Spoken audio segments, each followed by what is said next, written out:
Իրան-Իսրայել թեժացած հակամարտության վերաբերյալ տեղեկատվությունը սահմանափակ է, եղածն էլ վստահություն չի ներշնչում։ Շտապողականության կամ ոչ պատշաճ հետևողականության պատճառով համացանցում հայտնված տեսանյութերի իրական չլինելն աչքի է զարնում միանգամից։ Ռազմական վերլուծաբան Մհեր Հակոբյանի խոսքով դրանք ներքին լսարանների սպառման համար են։ Հիմնական թիրախն էլ ցածր կրթական մակարդակով բնակչությունն է։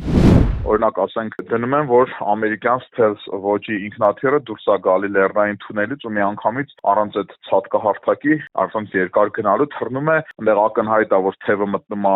սարի մեջ, այսինքն նույնիսկ որակը, տեխնիկական որակը այդ մուլտիկների ակնհայտ է, որ դրանք մուլտիկներ են։ Հակառակ կողմից ավելի քիչ քանակի, բայց ամերիկյան կողմն էլ դնում է այդքան մուլտիկներ չէ, ինչքան կարծես կոմպյուտերային խաղերի հետ կապված որոշակի վիդեոնյութեր։ Փոխադարձ հրետակոծությունները շարունակվում են, բայց ոչ սկզբնական ակտիվությամբ։ Ցամաքային գործողություններ այս պահին չկան։ Թեև մոտակա ժամանակներս հավանաբար մենք ցամաքային ինչ-որ բան կտեսնենք, մասնավորապես երևի խարկ հարված կհասցնի Ամերիկայի Միացյալ Նահանգները, մեծ հավանականությամբ, շատ մեծ հավանականությամբ լրջորեն վնասվել կամ սահմանափակվել են Իրանի Իսլամական Հանրապետության օդուժը, հրթիռային զորքերը, հակաօդային պաշտպանությունը, նավատորմը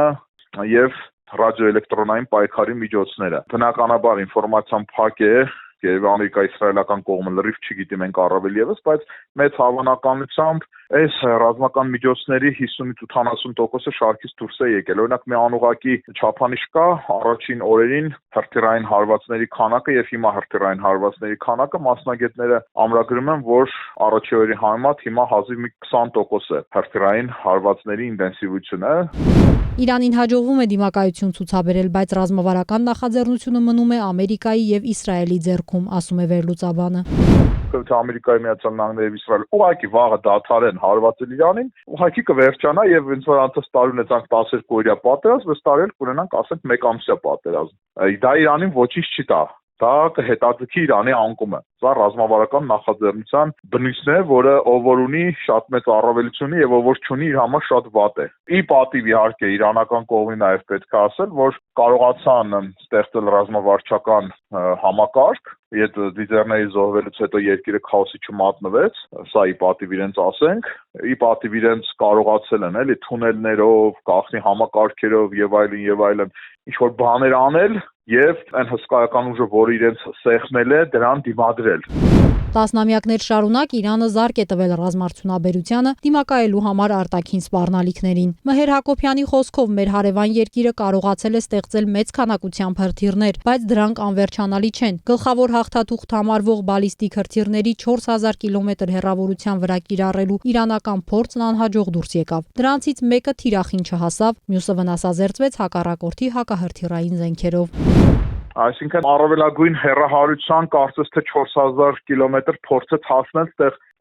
որոնք sense ուրախանում են, թե ահա Եվրոպան կհայտնվի հարվածի տակ, բայց մեծ հաշվով լավ ասենք Եվրոպան ենթադրենք Վիեննան կամ Փարիզը կամ Լոնդոնը ասենք ընկավ հարվածի տակ, էլի, ասենք մի հրթիռ հասցրեցիք, տեղ մի հատ այնտեղ շենք փլեցին, 5 հոգի սպանվեց, 10 հոգի վիրավորվեց։ Դա ինչ կտա Իրանին, բացի այն, որ եվրոպական հասարակությունը, որը հիմա քիչ թե շատ չեզոքություն է պահպանում, այդ դեպքում արդեն կմիանա ամերիկա-իսրայելական կոալիցիային եւ դա ըստ էության կլինի նվեր Թրամփի համար։ Պատերազմի ամենացավոտ կողմը զոհվող երեխաներն են, բնակելի թաղամասերի հիվանդանոցների ռմբակոծությունները, պատերազմական հանցագործություններ, որոնք հաճախ ընդամենը մի վրիպման հետևանք են։ Մհեր Հակոբյանը պատերազմական հանցագործությունների համար պատասխանատվություն ակնկալելը ժամանակավրեպ է համարում, ընդգծում ուժեղն անում է, ինչ ուզում է։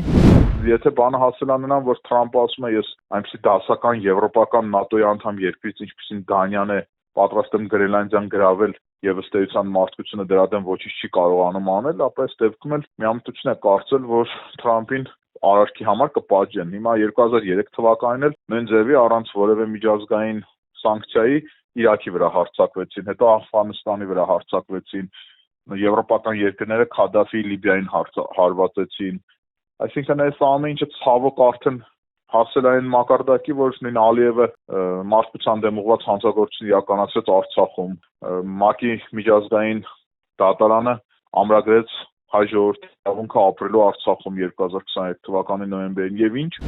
Իրանական կողմն անում է հնարավոր ամեն ինչ, բայց դա բավարար չէ հավասարակշռություն պահելու համար։ Իսկ հաղթանակի մասին խոսելը նույնիսկ ավելորդ է, ամփոփում է վերլուծաբանը։